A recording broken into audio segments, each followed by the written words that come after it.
गिरा अरथ जल बीच सम कहियत भिन्न न भिन्न। बंदो सीता राम पद जिनहि परम प्रिय खिन्न।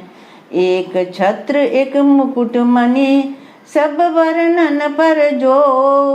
तुलसी रघुवर नाम के बरन विराजत दो। राम नाम मणि दीप धरि जीह देहरी द्वार। तुलसी भीतर बाहरहि जो चाहसि उजियार। नाम राम को कल्प तरु कलि कल्याण निवास। जो सुमिरत भयो भांगते तुलसी तुलसीदास। जाकी कृपा लवलेश ते मति मंद तुलसीदास हूँ। पायो परम विश्राम राम समान प्रभु काहू नहीं। मोसम दीनन दीन हित तुम समान रघुवीर। अस विचारी रघुवंश मने हरऊँ विषम भवभीर। कामिहि नारी प्यारी जिमि लोभी जिम प्रिय दाम। तिमि रघुनाथ निरंतर प्रिय लागहु मोहि राम। विद्या की देवी सरस्वती, माता पिता गुरु, नवग्रह की चरण वंदना एवं आप सभी सुधी दर्शक को मेरा हार्दिक अभिवादन एवं नमन तथा विजयादशमी की अनेक अशेष शुभकामनाएं। आप सबने इस त्योहार को मनाया होगा। कहीं पे तो आपने 9 दिन का गरबा किया होगा, कहीं पे दुर्गा जी की पूजा की होगी प्राण प्रतिष्ठा करके, कहीं आपने नवरात्रि को मनाया होगा दुर्गा जी की पूजा करके, पाठ करके और कलश स्थापन करके, जौगो करके। तो आज वो दिन आ गया है जब उसका समापन हुआ 9 दिन के व्रत का। इसको विजयादशमी भी कहते हैं, दशहरा भी कहते हैं और यात्रा भी कहते हैं।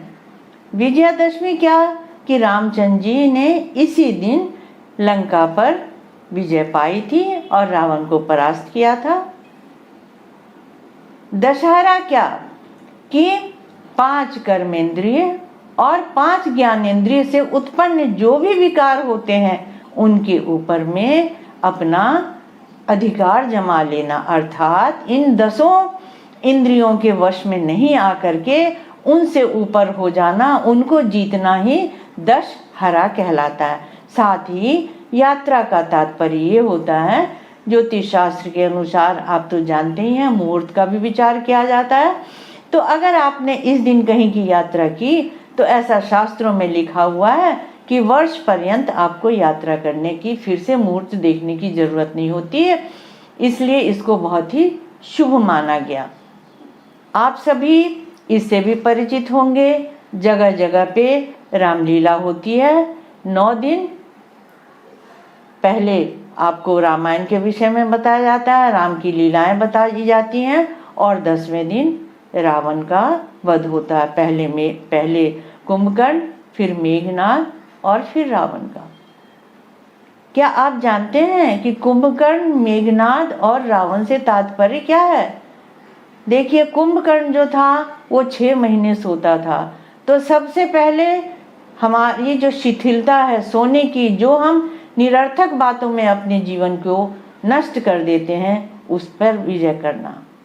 उसके बाद में आता है मेघनाद, जो रावण का पुत्र था, जिसने इंद्र को जीत लिया था, इसलिए उसका नाम इंद्रजीत कहा जाता है। जिसको कि अपने बाहुबल पे बहुत ज़्यादा अभिमान था, बहुत ज़्यादा घमंड था। तो घमंड किसी का आज तक टिका नहीं है, उसको जीतना। और उसके बाद में रावण पर विजय। रावण के लिए ऐसा कहा जाता है कि ऐसा ज्ञानी तो कोई था ही नहीं। नवग्रह को उसने बांध लिया था।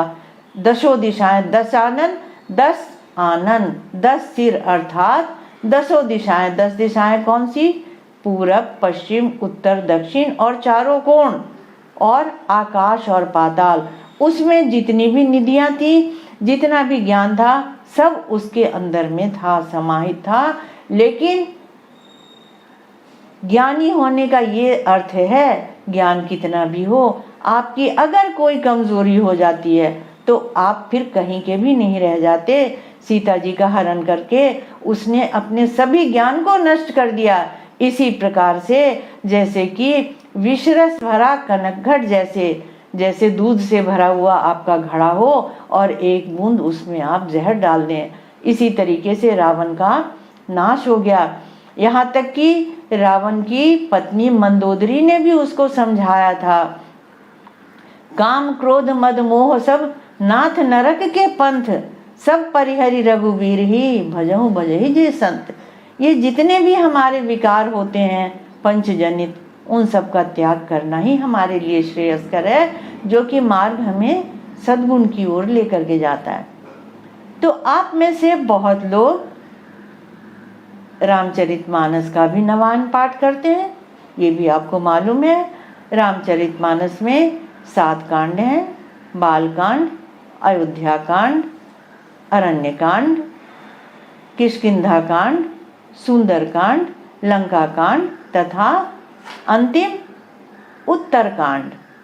इन सब में जीवन को किस प्रकार से जीना चाहिए, बालकांड में आपने पढ़ा ही होगा कभी कि किस प्रकार से शंकर जी का रामचंद्र जी के साथ में प्रेम की बात बताई गई। इतने बड़े समन्वयवादी थे तुलसीदास जी, जिन्होंने शैव और वैष्णव इनके विषय में जितनी भी विषमता होती थी, जो हमेशा ही एक दूसरे को पछाड़ने में लगे रहते थे, उनका समन्वय किया। किस प्रकार से जीवन को सही तरीके से जीना चाहिए इसको बताया। रामचंद्र जी का जन्म बताया इसमें कि जब ईश्वर मनुष्य के रूप में जन्म लेते हैं तो अपने कर्तव्य का किस प्रकार से पालन करते हैं, किस प्रकार से बाल सुलभ जो उनका रूप है, माता को कैसे उन्होंने दिखाया, जिसमें जब मुंह खोलने के लिए कहा तो कोटि कोटि ब्रह्मांड, अनेकों ब्रह्मांड जो है उनके मुंह में विराजमान थे, लेकिन बाल सुलभ। उसके बाद में विश्वामित्र जी उनको लेकर के जाते हैं और फिर वहाँ पर उन्होंने राक्षसों का नाश किया, अहिल्या का उद्धार किया। फिर जनक जी के यहाँ गए, आपको तो पता ही है, जनक जी ने प्रण किया था सीता के लिए कि जो भी धनुष का भंग करेगा उससे सीता का विवाह होगा। तो इसमें रामचंद्र जी ने धनुष भंग किया और फिर सीता जी से ब्याह किया, उसका पूरा वर्णन है। बालकांड में 3 अध्याय हैं, जो 3 अध्याय का तात्पर्य ये है कि 3 विश्राम है उसमें। पहला, दूसरा और तीसरा विश्राम बालकांड में है। जब हमने नवाहन पाठ की बात की तो फिर मैं आपको ये बात बता रही हूँ। फिर वो सीता से विवाह करके आ जाते हैं अयोध्या में। उसके बाद में अयोध्या कांड का प्रारंभ होता है, जिसमें रामचंद्र जी भी माता और पिता के वचन को मान करके सीता और लक्ष्मण के साथ में वन को चले जाते हैं। अगर राम वन में नहीं गए होते तो शायद वो मर्यादा पुरुषोत्तम नहीं कहलाते। उन्होंने अपनी माता और पिता का वचन माना, तो इसके कारण उनकी इतनी महिमा कही गई है। इसमें 2 विश्राम हैं, चौथा तथा 5वां। इसमें भरत को जब पता चलता है कि रामचंद्र जी वन को चले गए हैं तो आते हैं। दशरथ का भी इसमें निधन होता है, दशरथ जी महाराज का। फिर भरत जी जाते हैं, जनक जी आते हैं और सब जाते हैं वन में और उनको वहाँ से वापस आने के लिए कहते हैं, लेकिन वो नहीं आते वहाँ से। भाइयों का प्रेम देखिए, रामचंद्र जी ने भरत के लिए गद्दी का त्याग किया और भरत जी ने अपने सिर पे उनका खड़ाऊं रखा और वो आ गए। और इसके साथ ही कि सब सुख का, जिस प्रकार से रामचंद्र जी ने सब सुख को त्याग दिया था, उसी प्रकार से वो उस राज्य में ऐसे ही रहते थे। तेहिपुर वसत भरत बिनु रागा, चंचरीक जिम चंपक बागा। अयोध्या में वो उसी प्रकार से निवास करते थे जैसे कि चंपा का जो वन होता है, चंपा फूल का, उस पे भौरा कभी भी नहीं मंडराता। इस पे मुझे एक दोहा याद आ गया, आप लोगों को भी अच्छा लगेगा सुन करके, कि किसी कवि ने कहा है कि चंपा तुम में 3 गुण, रूप रंग और बास, अवगुण तुम में एक है, भ्रमर ना आवे पास। तो भंवरे ने क्या उत्तर दिया? चंपक वर्णी राधिका, भंवर कृष्ण का दास, निज जननी को जान के, भ्रमर ना आवे पास। यहीं पे जनक जी भी समझाते हैं, भरत जी भी बहुत कहते हैं, लेकिन वो वापस नहीं आते और फिर आगे चले जाते हैं। फिर उनका पंचवटी में भी निवास होता है, वो चले जाते हैं। फिर तीसरा कांड आता है अरण्य कांड। तो थोड़ा सा भाग अयोध्या कांड का और कुछ अधिक भाग अरण्य कांड का मिलकर के 6ठा अध्याय हो जाता है। यहाँ पर सीता जी का हरण भी हो जाता है। अरण्य कांड में ही सीता जी का अनुसुईया से मिलन होता है और अनुसुईया जी उनको पति पत्नी में किस प्रकार से प्रेम होना चाहिए, किस प्रकार से परिवार का बंधन है, किस प्रकार से जीवन को चलाना चाहिए, इसकी शिक्षा देती हैं वो। उसके बाद में फिर ये लोग पंचवटी में रहने लग जाते हैं, जहाँ से सीता जी का हरण हो जाता है। मारीच जो है वो कनक मृग बन करके आता है और सीता जी कहती हैं कि हमको चाहिए सोने का मृग। रामचंद्र जी सब कुछ जानते हुए भी फिर भी चले जाते हैं और उसके बाद में रावण आकर के सीता जी को लेके चला जाता है। अरण्य कांड की समाप्ति होती है। फिर किष्किंधा कांड आता है। किष्किंधा कांड में सब जगह वो जाते हैं सीता के खोज में। वहाँ पर उनका मिलन श्री हनुमान जी से होता है, जामवंत से होता है। रामचंद्र जी ने किष्किंधा कांड में सब प्रकार के जो वन्य प्राणी हैं उनसे किस प्रकार से सहयोग लेना चाहिए इसके विषय में बताया। जटायु की भी बात आई और हनुमान जी की भी बात आई, जामवंत की भी बात आई और सबके मेल से सीता को खोजते हुए वो कहाँ कैसे पहुँचे। और उसके बाद में वहाँ पे जो हनुमान जी अपनी ताकत को भूल गए थे वो याद दिलाया जामवंत जी ने। पवन तनय बल पवन समाना, काचुप साधि रहो बलवाना। ऐसा कोई भी काम नहीं है जो पवन पुत्र नहीं कर सकते। सब लोगों ने बताया कि मैं 100 योजन, मैं कितना योजन जा सकता हूँ, मैं कितना काम कर सकता हूँ, लेकिन हनुमान जी के विषय में ये कहा गया कि कोई काम ऐसा नहीं जो जिसके बारे में कुछ भी ज्ञान नहीं वो हनुमान जी नहीं कर सके। हनुमान जी के विषय में कहा जाता है, तुलसीदास जी ने उनकी प्रशंसा करते हुए कहा, अतुलित बल धामम हेम शैलावदेहम धनुज वन कृशानुम ज्ञानी नाम अग्रगण्यम सकल गुण निधानम वानरानाम धीशम रघुपति प्रिय भक्तम वात जातम नमामि। देखिए कितने भी आप बलशाली क्यों न हो, अतुलित बल है। हेम शैलाव, सोने के शैल अर्थात पर्वत के समान है, वो इतनी चमक है। धनुज वन कृषानुम, धनुज अर्थात राक्षसों के ऊपर में, कृषान आग की तरह से हैं जो राक्षसों का जंगल है उसको जलाने के लिए। लेकिन ज्ञानी नाम अग्रगण्यम, जितने भी ज्ञानी हैं उसमें सबसे आगे उनका नाम है। सकल गुण निधानम, जितने भी गुण हैं सब उनमें है। ऐसे ही हनुमान जी की हमेशा पूजा करनी चाहिए। अरण्य कांड का कुछ भाग, किष्किंधा कांड का पूरा और सुंदर कांड का पूरा तथा कुछ भाग प्रारंभ का, ये 7वां विश्राम होता है। रामचंद्र जी ने किस प्रकार से सीता को जाकर के खोजा, विभीषण से उनकी मुलाकात हुई और समुद्र के पास में वो गए और समुद्र जो था वो मान ही नहीं रहा था रास्ता देने के लिए। विनय न मानत जलधि जड़, गए 3 दिन बीत, बोले राम सकोप तब, भय बिन होई न प्रीति। भय के बिना कभी प्रीति नहीं होती है। किस प्रकार से सेतु बंद किया गया और सभी वन्य प्राणियों को, यहाँ तक कि गिलहरी को भी लेकर के नल और नील जो 2 भाई थे इंजीनियर, उससे उन्होंने बनाया, रास्ता बनाया और लंका पहुँचे। फिर लंका में आपको पता ही है किस प्रकार से युद्ध हुआ भयंकर।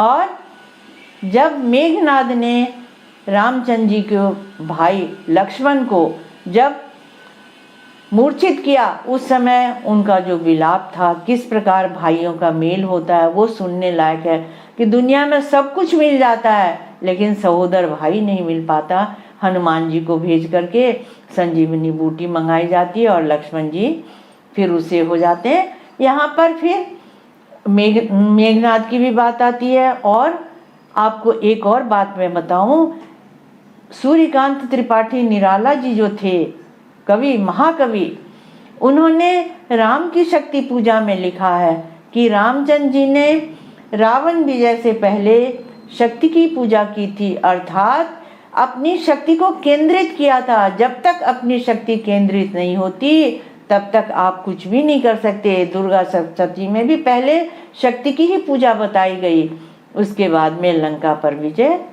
और फिर वहाँ पर विभीषण कहते भी हैं कि किस प्रकार से आप जीत पाओगे। तब उन्होंने बहुत अच्छा प्रसंग कहा है कि किस प्रकार से हम उन पर विजय पा सकेंगे। तो फिर विजय उन पर, लंका पर विजय, और लंका पर विजय के बाद में फिर वो पुष्पक विमान से सीता जी को लेकर के आते हैं। और फिर लंका कांड का अधिक और उत्तर कांड का थोड़ा सा भाग मिलकर के 8वां परायण होता है। और 9वां परायण जो अंतिम है वो पूरा का पूरा उत्तर कांड है, जहाँ पर समाज में किस तरीके से रहना चाहिए, किस तरीके सबसे मिल करके रहना चाहिए। अगर आपने उत्तरकांड पढ़ लिया तो जीवन में आपको कभी भी किसी प्रकार की कोई तकलीफ नहीं होगी। सब लोग कैसे संत रहते हैं, किस प्रकार से मिलजुल करके रहना चाहिए, इसके विषय में रामचरितमानस में कहा गया। तो यही उनकी मर्यादा है, आप सब मिल करके रहें और जीवन में अपनाते रहें तो सब प्रसन्न रहेंगे। आपको फिर से विजयादशमी की बहुत बहुत बधाइयाँ। आप सिर पे जयंती जो आपने बोया था उसको आप धारण करें, नीलकंठ का दर्शन करें, खंजन का दर्शन करें और कहीं भी पर भी हो तो यात्रा करके आएँ। तब तक आपसे मैं विदा लेती हूँ, फिर अगले एपिसोड में मिलेंगे। तब तक के लिए नमस्कार।